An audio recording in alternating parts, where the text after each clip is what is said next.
Bonjour, nous allons passer ces moments de culte ensemble avec des chants qui, je l'espère, pourront vous amener à reconnaître vraiment la sainteté, la gloire de Dieu, à lui rendre tout l'honneur qui lui est dû et aussi également à fortifier votre foi. Avant de prendre un premier chant, j'aimerais qu'on puisse lire ensemble dans Éphésiens au chapitre 3 à partir du verset 14. C'est pourquoi je me mets à genoux devant Dieu le Père, dont dépend toute famille dans les cieux et sur la terre. Je lui demande que selon la richesse de sa gloire, il fortifie votre être intérieur par la puissance de son esprit, et que le Christ habite dans vos cœurs par la foi. Je demande que vous soyez enracinés et solidement établis dans l'amour, pour être capables de comprendre avec l'ensemble du peuple de Dieu, combien l'amour du Christ est large et long, haut et profond. Oui, puissiez-vous connaître son amour, bien qu'il surpasse toute connaissance, et ainsi être remplis de toute la richesse de Dieu. À Dieu, qui a le pouvoir de faire infiniment plus que tout ce que nous demandons ou même imaginons, par la puissance qui agit en nous, à lui soit la gloire dans l'Église et par Jésus-Christ, dans tous les temps et pour toujours. Amen.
comprendre est vraiment un chant qui déclare ce en quoi nous croyons.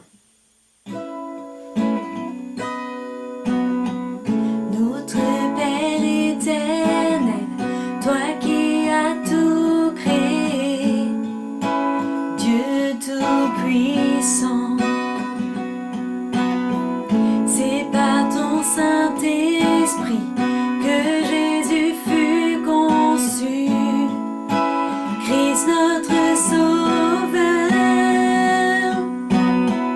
Oui, je crois en Dieu notre Père, oui, je crois en Christ son Fils, oui, je crois en ton Saint-Esprit, ô Trinité divine, oui, je crois à la résurrection, que nous vivrons à jamais, car oui, je crois dans le nom de Jésus. Notre juge et défenseur, tu souffris à la croix, pardon est en toi, descendu jusqu'aux ténèbres, tu es ressuscité, à jamais élevé. Oui, je crois en Dieu notre Père, oui, je crois en Christ son Fils, oui, je crois en ton Saint-Esprit, ô Trinité divine, oui, je crois à la résurrection, que nous vivrons à jamais, car oui, je crois dans le nom de Jésus. Oui, je crois en lui, oui, je crois qu'il est vivant, oui, je crois que Jésus est Seigneur. Oui, je crois à la vie éternelle, que d'une vierge il est né. Je crois à la communion des saints et en ta sainte Église. Oui, je crois à la résurrection quand Jésus reviendra, car oui, je crois dans le nom de Jésus. Oui, je crois en Dieu notre Père, oui, je crois en Christ son Fils, oui, je crois en ton Saint-Esprit, ô Trinité divine, oui, je crois à la résurrection, que nous vivrons à jamais, car oui, je crois dans le nom de Jésus. Oui, c'est vrai, nous croyons en la mort et en la résurrection de notre Sauveur. C'est pourquoi nous allons aussi prendre ce chant qui nous rappelle combien Jésus a souffert à la croix, mais aussi qu'il est ressuscité. Et après ce chant, nous aurons le privilège de pouvoir prendre la Sainte Seine. Quand je songe à l'infâme croix où Jésus fut meurtri pour moi, je vois ses mains, ses pieds percés, mon Sauveur au bois attaché, son collier de larmes trempées dans le tombeau fut déposé, l'entrée scellée d'une lourde pierre, le Messie seul est délaissé. Oh, gloire au nom de notre Seigneur, gloire à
joie sans fin.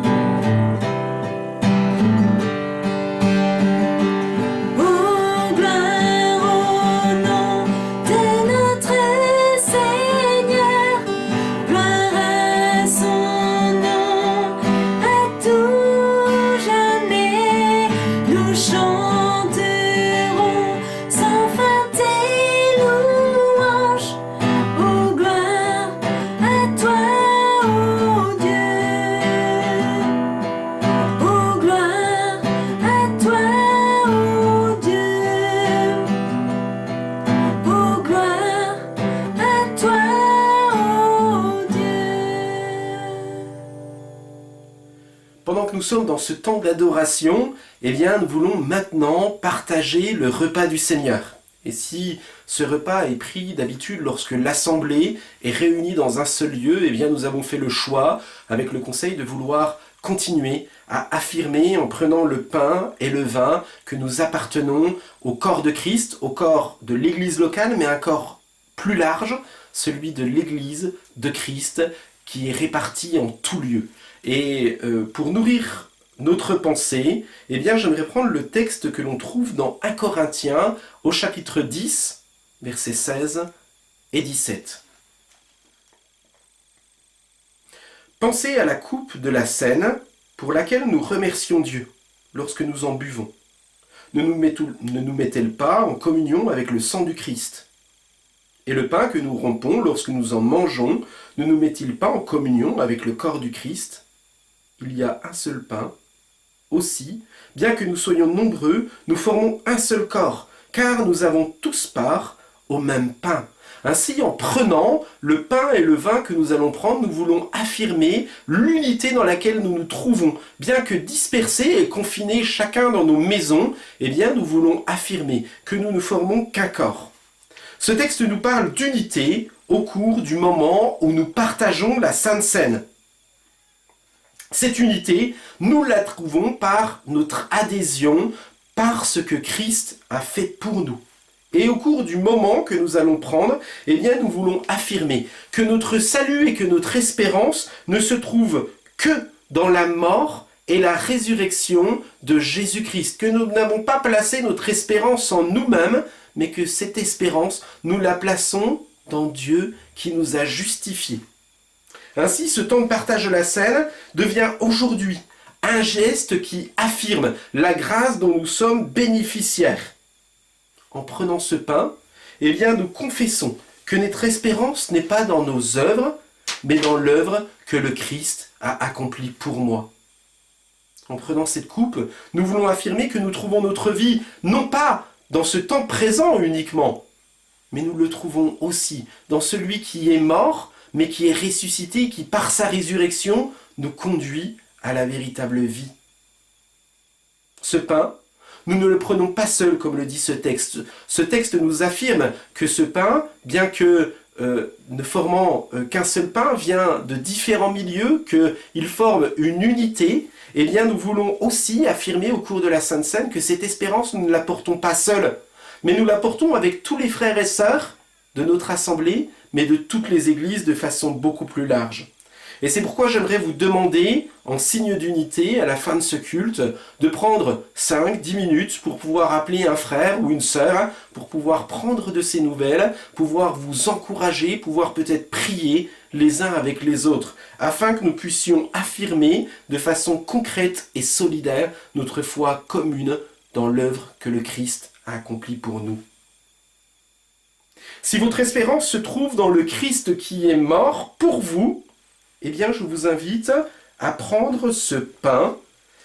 Le verset 17 nous dit « Il y a un seul pain aussi, bien que nous soyons nombreux, nous formons un seul corps, car nous avons tous part au même pain. » Et si votre espérance et si votre unité se trouve avec le Christ, eh bien, je vous invite à prendre ce pain et à le manger en communion avec le Christ.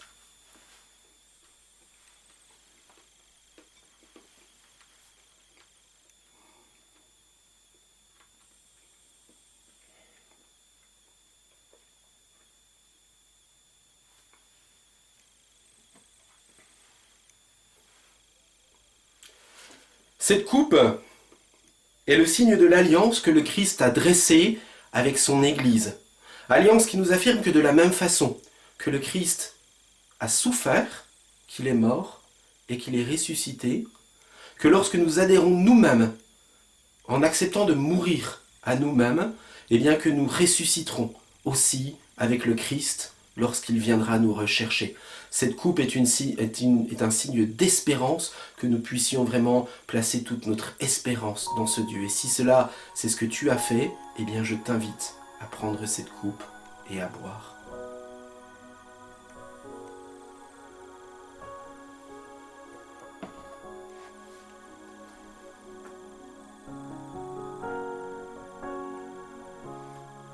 J'aimerais vous inviter pendant le temps qui va suivre, pendant ce temps musical qui va suivre, à ce que chez vous, que vous soyez seul ou à plusieurs, que vous puissiez continuer avec un temps de prière, avec un temps d'adoration. Si vous êtes seul, que vous puissiez prier et puis méditer au son de la musique.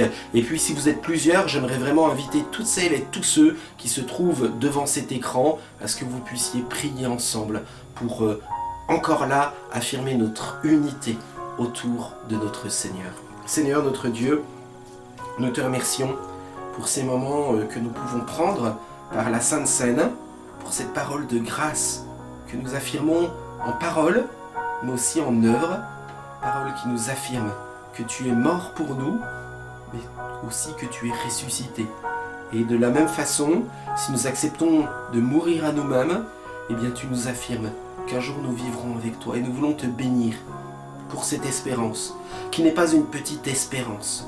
Seigneur, merci parce que nous avons cette conviction que nous ne vivons qu'une étape en ce moment, mais que cette étape nous ouvre à quelque chose de plus grand, qu'elle nous ouvre dès maintenant à contempler ton ciel de gloire en espérance, mais aussi avec cette assurance que bientôt nous aurons l'occasion de franchir les portes du royaume des cieux pour vivre pour l'éternité, dans l'unité, avec toi et avec l'ensemble de ton Église.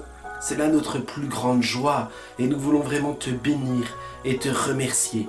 Reçois toute notre adoration et toute notre reconnaissance au cours de ces moments. Que ton nom soit béni. Amen.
Chef de notre foi, du péché tu pris le poids, attaché au bois de la croix tu triompha. Tu nous as délivrés de toutes nos chaînes et nos cœurs rachetés. C'est écrit, je t'aime, que les nations célèbrent le plus beau des noms.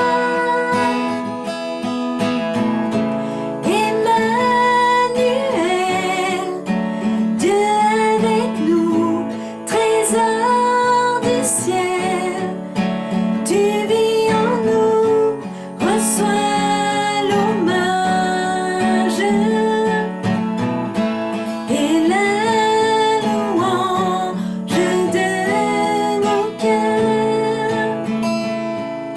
Si dans ma détresse je m'appuie sur tes promesses,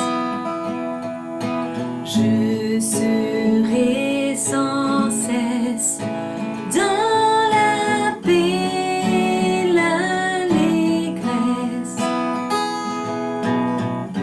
Jésus, tu as gravé mon nom dans le ciel.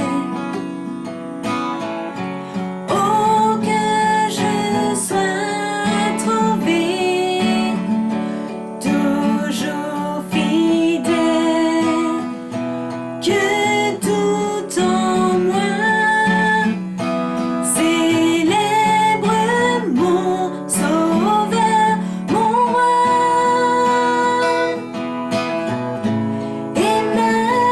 Emmanuel, Dieu avec nous, trésor du ciel, tu vis en nous, reçois l'hommage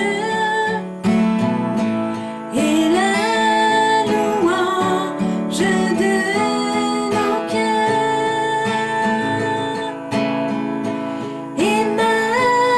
Emmanuel, Dieu avec nous, trésor du ciel, tu vis en nous, reçois l'hommage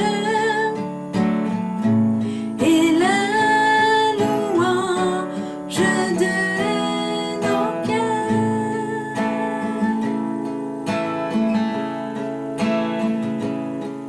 Le roi dans sa splendeur,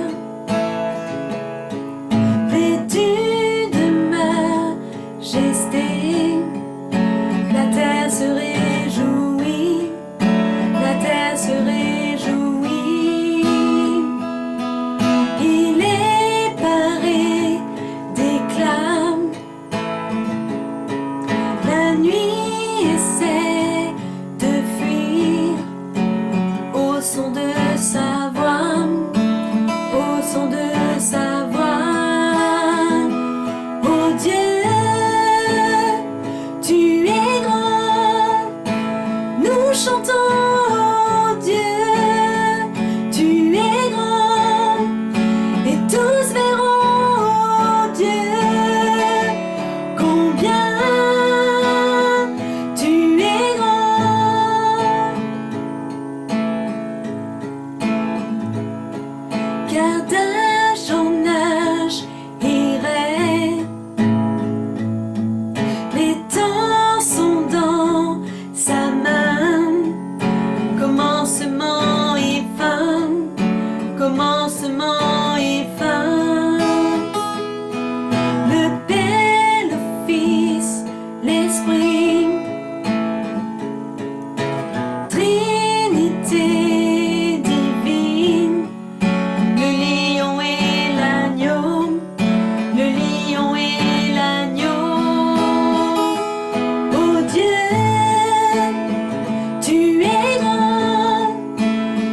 chantons Dieu, tu es grand, et tous verront Dieu, combien tu es grand.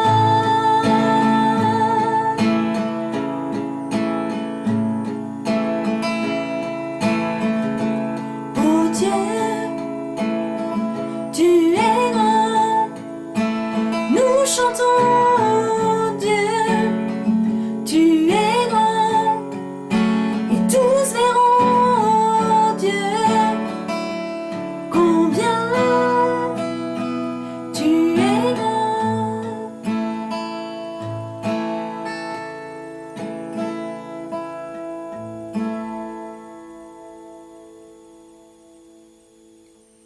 Il est temps pour moi de laisser la place à Fabien qui va nous faire les annonces et ensuite nous pourrons écouter la parole. Voilà, avant de retrouver la parole de Dieu, eh bien, j'aimerais vous communiquer les activités de la semaine. Tout d'abord, nous nous donnons rendez-vous jeudi à 18 h sur la plateforme Zoom pour notre temps de partage et de prière. Vendredi, 18 h, nous aurons notre étude biblique. Nous continuons avec l'évangile de Jean et nous serons au chapitre 5 de l'évangile de Jean. Samedi matin, l'œuvre sociale continue à l'église de 10 h à midi. On vit une situation qui est juste catastrophique d'un point de vue économique et plusieurs de nos frères et sœurs se trouvent dans le besoin. Si votre situation le permet, n'hésitez pas lorsque vous faites des courses de prendre une boîte de conserve, des pâtes, des produits non périssables en plus que vous pourrez venir déposer à l'église. Donc tous les samedis, de 10 h à midi, on fait la collecte alimentaire. Tous ces produits sont ensuite redistribués à des personnes seules ou à des familles qui se trouvent dans le besoin. Dimanche prochain, je vous donne rendez-vous sur notre chaîne YouTube à 10 h pour un live avec le pasteur François Luc qui nous partagera la parole que le Seigneur aura mise sur son cœur. Tous les dimanches aussi, à 16 h, nous avons le groupe de jeunes qui se réunit sur la plateforme Zoom. Et je vous communique tout cela, donc si vous souhaitez entrer en contact avec l'église, si vous voulez rejoindre l'une ou l'autre de ces réunions, vous avez deux moyens pour rentrer en communication avec nous. Soit par l'adresse mail de l'église, donc église-baptiste.amiens@orange.fr, elle s'affiche juste en dessous, ou sinon, vous avez possibilité de m'appeler directement sur mon téléphone au 06 63 34 64 28, 06 63 34 64 28, et puis on pourra discuter ensemble, prier ensemble. Voilà, pour celles et ceux qui veulent nous soutenir économiquement. Donc vous avez deux possibilités. Vous avez le lien Hello Asso. Vous avez un petit i qui se dresse juste au-dessus de votre écran. Vous cliquez sur ce petit i, vous avez la fenêtre qui s'ouvre, et là vous avez une petite icône avec un panier pour les offrandes. Vous cliquez dessus et vous arrivez directement sur le lien Hello Asso. Donc c'est un site sécurisé et l'ensemble des dons que vous allez verser vont pouvoir revenir pour l'église et tous ces dons sont déductibles fiscalement. Ou bien sinon, le samedi de 10 h à midi, profitez que l'église est ouverte, il y a une urne qui est là si vous souhaitez faire un don en liquide. Je vous encourage à être attentif à vos mails en cours de semaine. Nous sommes en train de chercher à diffuser une séance de e-cinéma. Très certainement, nous aurons l'occasion, en fin de semaine, de voir le film Interview avec Dieu. Donc il faudra réserver votre place, la régler. Normalement, le tarif sera de 5 €. N'hésitez pas à nous rejoindre pour cette séance de e-cinéma. Plus nous serons nombreux et plus nous aurons après possibilité de réclamer à ce que le cinéma nous ouvre les portes pour pouvoir avoir des séances régulièrement, pour pouvoir faire de l'évangélisation et de l'édification.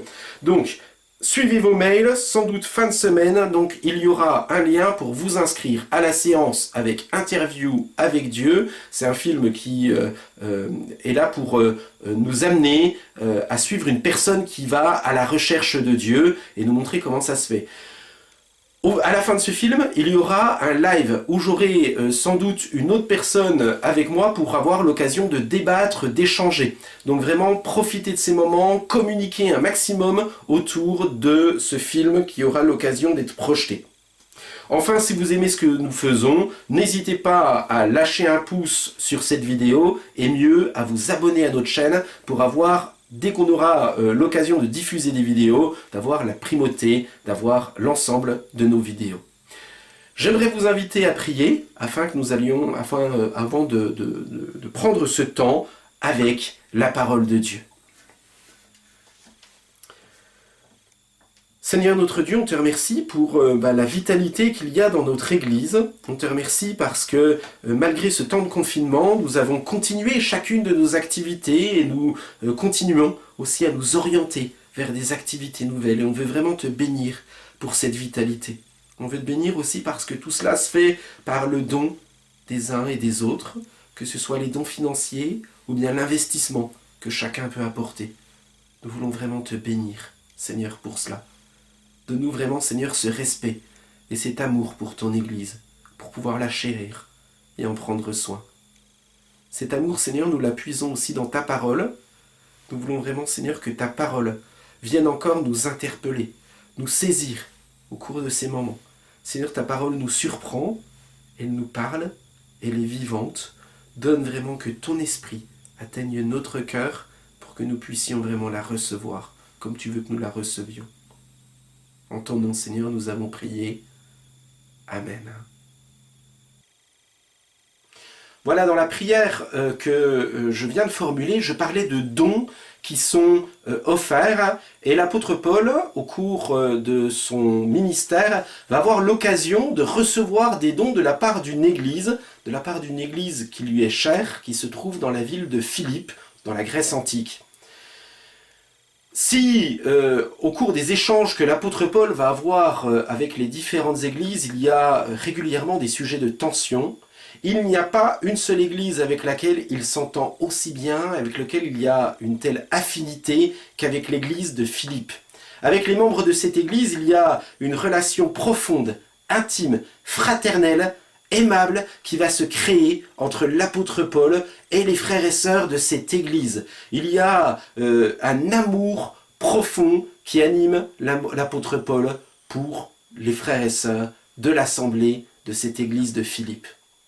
Et dans le texte que nous allons lire aujourd'hui, qui se trouve dans Philippiens au chapitre 4, versets 10 à 19, eh bien nous allons voir que à plusieurs reprises, les frères et sœurs de Philippe connaissent la détresse dans laquelle se trouve l'apôtre Paul et va à plusieurs reprises leur envoyer des dons pour soutenir le ministère de l'apôtre Paul. Et puis on va voir que l'apôtre Paul les reçoit comme une véritable bénédiction, mais en contrepartie il leur dit que ces dons qu'ils envoient sont pour cette église même un don en contrepartie. Parce qu'ils se donnent pour l'œuvre de l'évangile, eh bien en contrepartie ils vont recevoir de la part du Seigneur. Et ce texte que nous trouvons se trouve donc dans Philippiens au chapitre 4, verset 10 jusqu'au verset 19. Philippiens chapitre 4, verset 10 nous dit « J'ai éprouvé une grande joie dans le Seigneur de ce que vous avez pu enfin renouveler l'expression de vos sentiments pour moi. Vous y pensiez bien, mais l'occasion vous manquait. Ce n'est pas en vue de mes besoins que je dis cela, car j'ai appris à être content dans l'état où je me trouve. Je sais vivre dans l'humiliation, je sais vivre dans l'abondance. En tout et partout, j'ai appris à être rassasié et à avoir faim, à être dans l'abondance et à être dans la disette. Je puis tout par celui qui me fortifie. Cependant, vous avez bien fait de prendre part à ma détresse. Vous le savez vous-même, Philippiens. Au commencement de la prédication de l'Évangile, lorsque je partis de la Macédoine, aucune église n'entra en compte avec moi pour ce qu'elle donnait et recevait. Vous fûtes les seuls à le faire, car vous m'envoyâtes déjà à Thessalonique et à 2 reprises de quoi pourvoir à mes besoins. Ce n'est pas que je cherche les dons, mais je cherche le fruit qui abonde pour votre compte. J'ai tout reçu, et je suis dans l'abondance. J'ai été comblé de bien en recevant par Épaphrodite ce qui vient de vous comme un parfum de bonne odeur, un sacrifice que tu acceptes et qui lui est agréable. Et mon Dieu pourvoira à tous vos besoins selon sa richesse, avec gloire, en Jésus-Christ. Voilà, j'aimerais que l'on puisse regarder ensemble la richesse que l'on trouve dans ce texte. Et l'on va voir que la richesse est bien plus que le don que Paul reçoit, mais qu'à l'intérieur de ce texte, il y a une véritable richesse spirituelle. La première richesse que l'on trouve dans ce texte, eh bien, c'est le contentement. Voilà, nous sommes dans une société où on nous pousse à être continuellement insatisfaits. On nous fait croire que nous ne sommes pas importants si nous ne sommes pas à la dernière mode, si nous n'avons pas le dernier téléphone, voire j'ai appris cette semaine que pendant cette période de confinement, certains ont été prêts à faire jusqu'à 4 heures de queue pour aller au McDo. On est dans une société qui est totalement insatisfaite et qui nous fait croire que nous sommes heureux uniquement lorsque nous possédons. Ce monde ne cesse de nous dire « achète ». Possède, tu seras quelqu'un à partir du moment où tu obtiendras ces choses. Mais ce n'est pas un discours biblique. Et dans ce texte, nous avons une première vertu chrétienne qui jaillit de ce texte, et cette vertu est une vertu spirituelle qui s'appelle le contentement. Être heureux de l'état dans lequel nous nous trouvons.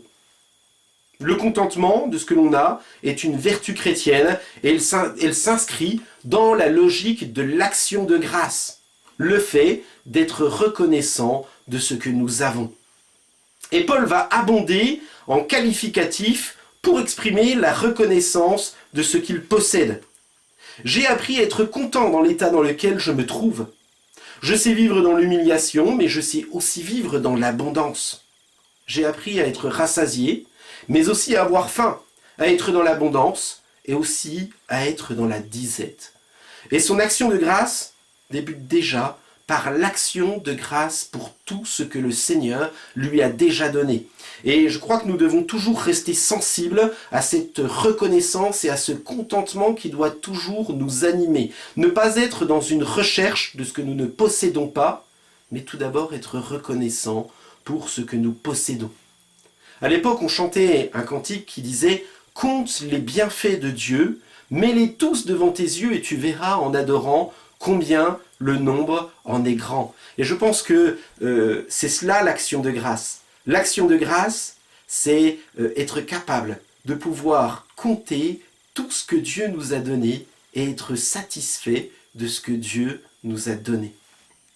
Et ce texte nous invite à envisager le rapport à nos biens avec un regard plein de reconnaissance. Non pas une reconnaissance dans la quête de ce que nous pourrions avoir. Vous savez, cette forme d'évangile de la prospérité qui en fait est un manque de reconnaissance. Nous prétendons que nous pourrions toujours avoir plus, mais je crois que l'évangile de Jésus-Christ nous pousse au contraire à être déjà dans l'adoration et dans l'admiration de ce que Dieu nous a déjà donné. Reconnaissance pour la vie, reconnaissance pour tous les bénéfices que nous possédons, la vie, la relation avec Dieu, la nourriture que nous pouvons avoir, les besoins où Dieu a déjà pourvu. Et la question de l'action de grâce est un état d'esprit. Souvent, on fait un reproche aux chrétiens d'être naïfs. On dit que la religion est l'opium du peuple et que ce message chrétien qui nous dit que nous devrions être satisfaits serait plus là pour endormir notre conscience, d'une façon de dire ne vous rebellez pas, soyez contents, vous pourriez être dans une situation qui pourrait être encore pire, regardez toutes ces personnes malheureuses autour de vous qui sont dans une situation pire que vous. Mais pourtant, ce n'est pas sur ce registre que l'apôtre Paul place l'action de grâce. Il nous invite à être contents de l'état dans lequel nous nous trouvons, simplement sur le principe du contentement. Non pas en comparaison par rapport à ce que d'autres ont moins ou auraient de plus, mais simplement un état intérieur d'une relation intime qui trouve sa joie en Dieu. Cela signifie que nous sommes invités à ne pas regarder autour de nous et à ne pas faire de comparaison matérielle par rapport à ce que nous avons ou à ce que nous n'avons pas, mais à contempler notre situation comme étant une situation spirituelle. Si tu regardes le monde avec tout ce qu'il renferme comme appartenant à Dieu, si tu as confiance que Dieu est bel et bien aux commandes de ta vie et qu'il est un Père qui saura prendre soin de toi, eh bien à partir de ce moment-là, ton regard ne sera plus le même ni sur ta situation, ni sur la situation des autres. Tu désaxes le problème. Le problème n'est plus la question de l'abondance ou du manque d'abondance, mais la relation est celle que tu places dans la confiance, dans la foi de Dieu qui saura toujours prendre soin de toi.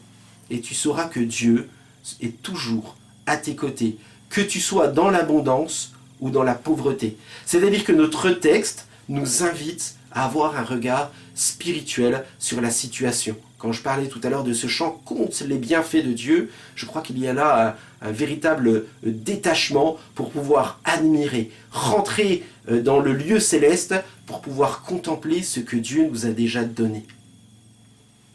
C'est-à-dire qu'une bonne compréhension du passage d'Éphésiens que nous avons lu nous dit que le manque ne doit pas être une occasion de se rebeller contre Dieu, mais qu'au contraire, tous les manques que nous pouvons avoir ne seront qu'une occasion de courir dans les bras de Dieu pour trouver en lui la satisfaction et la solution à nos besoins. En fait, si Paul peut dire qu'il est satisfait de l'état dans lequel il se trouve, c'est parce que ses yeux sont fixés sur ce qu'il cherche à atteindre, Dieu, et répondre à l'appel que Dieu lui a adressé. Et si honorer Dieu est le plus grand bien que nous avons, eh bien à partir de ce moment-là, notre regard va pouvoir changer sur notre situation. Et c'est dans ce sens qu'il va pouvoir dire « Je puis tout par celui qui me fortifie », parce qu'il sait que sa force ne se trouve pas dans le matériel, dans les choses qu'il pourrait posséder, mais que sa force se trouve au contraire dans le monde spirituel. Et de la même façon pour nous, eh bien nous sommes encouragés à ne pas regarder aux choses de cette terre, mais à regarder à ce qui nous attire vers le royaume des cieux, vers la vocation vers laquelle le Christ nous appelle. Et cela l'entraîne à dire, puisque son regard ne dépend pas des choses de cette terre, qu'il pourra vivre dans l'abondance. Et tant mieux pour ceux qui sont dans l'abondance, et ne jalousons pas ceux qui sont dans l'abondance, mais que cela n'est rien, tout comme la disette, à partir du moment où nous avons notre espérance et notre foi qui est placée en Dieu. C'est-à-dire que ni l'abondance, ni la disette, ni le manque ne seront des choses qui viendront nous perturber dans notre relation avec Dieu, dans l'appel que Dieu nous adresse à partir du moment où notre recherche première sera de satisfaire ce que Dieu veut pour nous. Et c'est à partir de ce moment-là que nous pouvons dire nous-mêmes « Je suis fort et je puis tout par celui qui me fortifie ». Notre force se trouve dans la confiance que nous pouvons placer en Dieu. Mais du coup, est-ce que cela signifie que l'on doit rester passif devant les situations difficiles que nous pouvons avoir ? Pendant longtemps, on a reproché aux chrétiens que la religion était l'opium du peuple et que les chrétiens devaient simplement rester passifs devant toutes les difficultés qu'ils pouvaient traverser. Eh bien non. Et ce texte nous montre qu'il y a une véritable dynamique dans laquelle le chrétien doit se lancer. Cette dynamique, elle prend lien dans l'amour qui se trouve entre l'apôtre Paul et ces chrétiens de l'église de Philippe. Il y a des liens qui se sont tissés entre eux, il y a des liens profonds d'amitié qui se sont tissés, et cela va créer une relation spirituelle entre des frères qui va conduire à une véritable action entre eux. Et de la même façon pour nous, si l'on regarde nos biens avec un regard spirituel, eh bien notre attitude va changer. Nous ne regarderons plus nos biens comme nous appartenant à nous-mêmes, mais nous regarderons nos biens comme étant une grâce que Dieu nous donne de pouvoir dispenser et que nous pouvons mettre à disposition de l'annonce de l'Évangile. C'est-à-dire que ceux qui ont plus ont la possibilité de donner à ceux qui sont dans le besoin. Et lorsque je parle de cela, je ne parle pas simplement de questions financières, et on se rend compte dans cet épître aux Philippiens que ce n'est pas la question financière uniquement qui est au centre, mais c'est l'ensemble des dons des Philippiens comme l'ensemble des dons de Paul qui vont être mis comme dans un principe de vase communicant. Ce que l'un donne, l'autre le reçoit, et c'est un phénomène de dons qui sont donnés l'un envers l'autre. Cette logique de don, on la trouve dès l'Ancien Testament, et c'est une logique qui va parcourir la Bible. Dans l'Ancien Testament, c'est marqué que le peuple a eu faim. Ils ont demandé à Dieu de pourvoir en demandant à avoir de la nourriture, et Dieu va donner de la manne. Et cette manne, il est écrit que celui qui en recevait chaque jour un petit peu plus, n'en avait jamais trop, parce qu'il redonnait à celui qui avait moins, et celui qui était dans la disette ne manquait pas, parce qu'il recevait de la part des autres. Et cette logique, elle traverse l'ensemble de la Bible. C'est une règle spirituelle. Beaucoup trop de gens pensent que l'Église n'est qu'une œuvre sociale. Mais ce texte nous révèle une différence fondamentale entre une œuvre qui ne serait qu'une œuvre sociale et une œuvre spirituelle. L'œuvre sociale n'a qu'un regard matériel sur les situations et sur les problèmes des hommes. Il faut que chacun possède comme l'autre. Et en fait, l'œuvre sociale, si elle est bonne et si elle part d'un bon principe, ne s'arrête qu'à une situation matérielle. L'œuvre chrétienne, elle, dépasse l'œuvre sociale parce qu'elle s'inscrit dans une démarche de foi. Elle nous dit que si nous avons confiance que Dieu prend soin de nous, c'est-à-dire qu'il prendra soin de moi, mais il prendra aussi soin de celles et ceux qui sont à mon côté. Donc, je n'aurai pas peur de donner et de partager avec celui qui est dans le besoin, parce que Dieu saura parler pour que celui qui a un don puisse le mettre à disposition des autres. Et du coup, en fait, nous sommes un peu dans un schéma de répartition des dons, où nous donnons les uns aux autres de façon continue. Et ce n'est pas simplement sur le plan matériel, mais dans tous les services de l'Église que cela fait. Ainsi, l'Église fonctionne par celles et ceux qui se rendent sensibles à la voix de Dieu, à l'écoute de Dieu, pour pouvoir donner à celles et ceux qui sont autour d'eux ce qu'ils ont de meilleur. Nous sommes donc un peuple qui est censé nous tenir à l'écoute de la voix de l'Esprit. Ça me fait penser à une histoire que l'on raconte dans le milieu chrétien d'une personne qui un jour va à l'église et puis il n'a pas trop d'argent et puis il a les chaussures, vous savez, les chaussures qui s'ouvrent là au bout d'un moment. Et puis il a un de ses voisins qui va le voir en lui disant « Mais tu vois, ton Dieu ne pourvoit pas à tes besoins. » Et cet homme sait que Dieu pourvoit à tous ses besoins et ne se démonte pas face à cette personne qui est en train de remettre en cause sa foi en lui disant « Si, seulement la personne qui doit me donner une deuxième paire de chaussures qu'elle a en trop dans son placard, eh bien, n'a pas encore recherché la présence de Dieu, ne s'est pas encore tenu à son écoute, mais dès qu'il aura passé un instant dans la prière, eh bien, il viendra m'apporter ce qu'il attend trop. Parce que dans l'Église, chacun donne à celui qui est dans le besoin. Et nous nous trouvons dans un phénomène de don. Alors, lorsque je vous parle de ça, je ne veux pas que nous fermions simplement l'écoute de cette parole simplement à des dons qui pourraient être des dons matériels. C'était un don matériel qui était donné dans l'épître aux Philippes, mais on se rend compte qu'en contrepartie, l'apôtre Paul va donner à ces Philippiens quelque chose de beaucoup plus grand. Il va dire à ces Philippiens qu'ils vont recevoir de façon beaucoup plus grande. Et il y a une promesse à la clé de toutes celles et tous ceux qui se mettent à disposition des frères et sœurs. Et cette promesse, elle est dans ce verset. « Mon Dieu pourvoira à tous vos besoins selon sa richesse et avec gloire en Jésus-Christ. » Les frères et sœurs lui avaient fait un don qui était financier. L'apôtre Paul, lui, ne peut que donner en contrepartie une bénédiction de la part de Dieu. Et de la même façon, que ce soit en se donnant pour l'Église, en faisant du ménage, en participant à tous les besoins que nous avons dans l'Église, en sonorisation, ou dans les travaux que nous pouvons faire à l'Église, nous donnons de nous-mêmes, mais en contrepartie, nous avons cette loi, qui est une loi de Dieu, qui est cette loi des vases communicants, et qui fait que si tu cherches à bénir un frère ou une sœur, en contrepartie, tu seras béni en retour. Mon Dieu pourvoira à tous vos besoins selon sa richesse et avec gloire en Jésus-Christ. Si je donne pour le Seigneur, alors le Seigneur pourvoira à tous mes besoins. Cela veut dire que Dieu sait ce dont nous avons besoin et qu'il nous donnera ce que nous avons pour notre nécessaire. Alors, je ne suis pas en train de prêcher l'évangile de la prospérité. Il n'est pas marqué que notre Dieu pourvoira à tous nos caprices. Mais il est marqué que tout ce qui est nécessaire pour le bien de notre vie, pour la vie de tous les jours, pour la santé de notre corps, pour notre santé émotionnelle ou pour la santé de notre âme, que Dieu saura toujours nous apporter ce dont nous avons besoin. Non pas de superflu, mais toujours ce qui sera nécessaire à notre salut.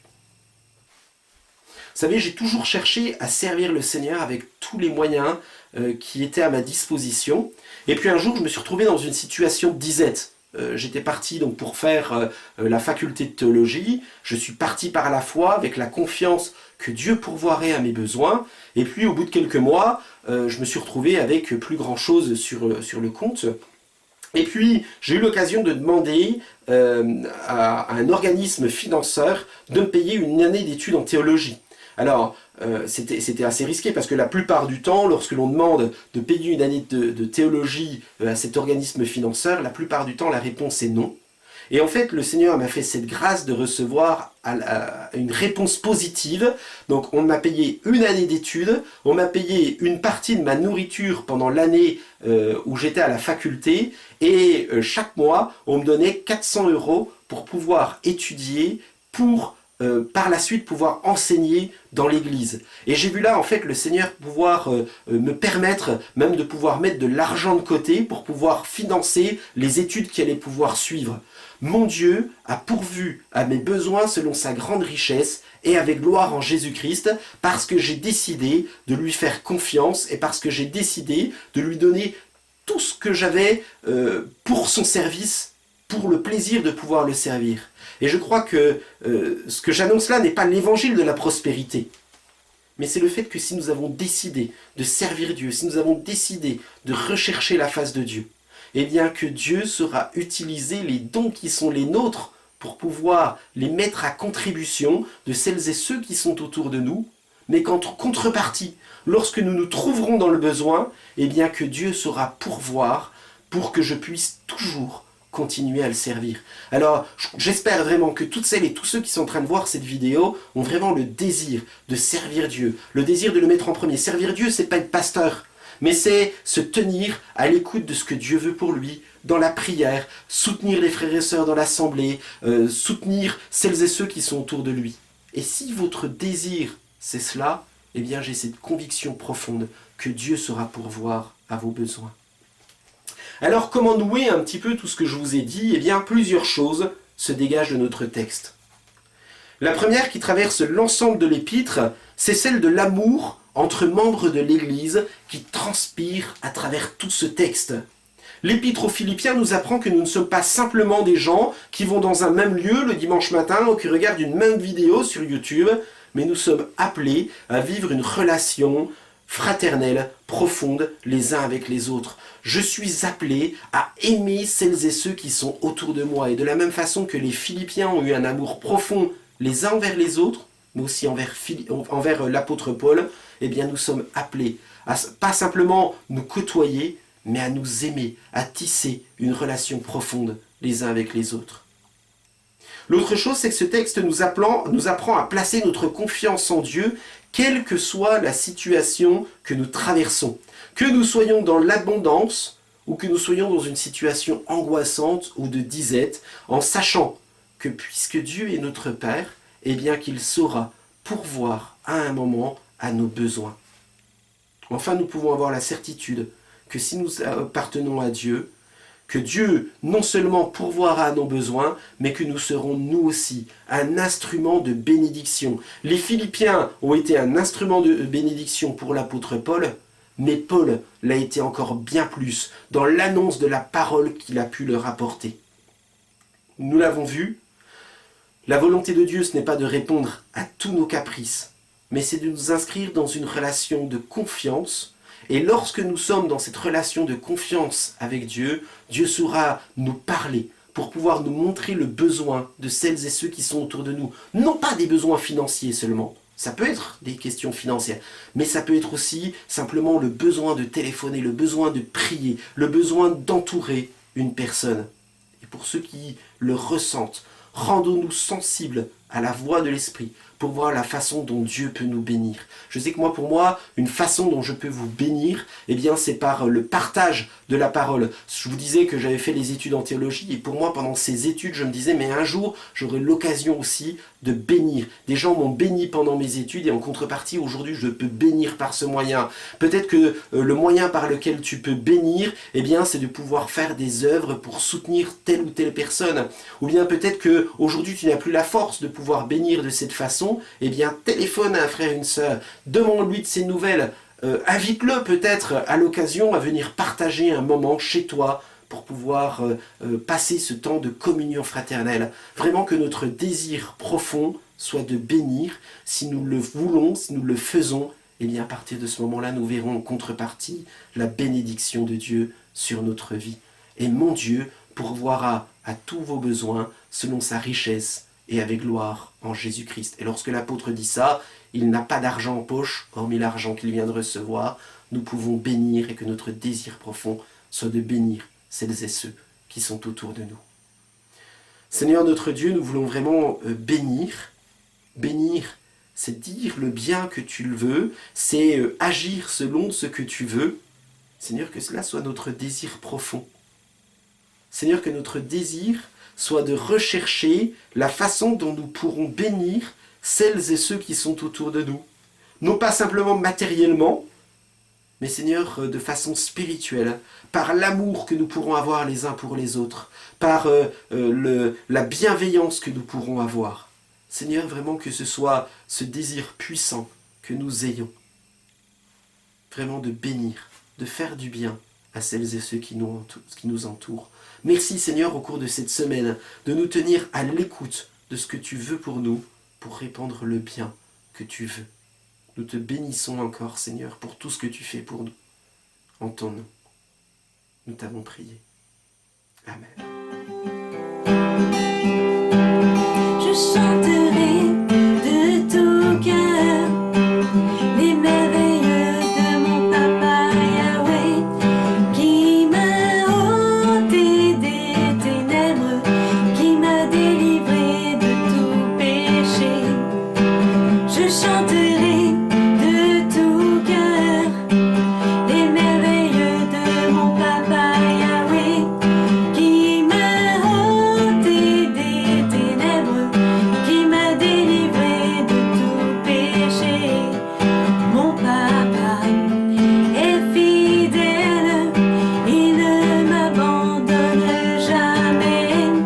Je n'ai plus rien à craindre, car Yahweh m'a libéré. Je suis dans la joie, une joie immense. Je suis dans l'allégresse, car Yahweh m'a libéré. Je suis dans la joie, une joie immense. Je suis dans l'allégresse, car Yahweh m'a libéré. Je chanterai de tout cœur les merveilles de mon papa Yahweh qui m'a ôté des ténèbres, qui m'a délivré de tout péché. Pour terminer ces temps de culte, j'aimerais vous laisser cette parole de bénédiction qui nous provient de la Bible, donc dans Philippiens, au chapitre 4, à partir du verset 4. Soyez toujours joyeux d'appartenir au Seigneur. Je le répète, soyez joyeux. Que votre bonté soit évidente aux yeux de tous. Le Seigneur viendra bientôt. Ne vous inquiétez de rien, mais en toutes circonstances, demandez à Dieu dans la prière ce dont vous avez besoin et faites-le avec un cœur reconnaissant. Et la paix de Dieu, qui dépasse tout ce que l'on peut imaginer, gardera vos cœurs et vos pensées en communion avec Jésus-Christ. Amen. Soyez bénis et bonne semaine à tous.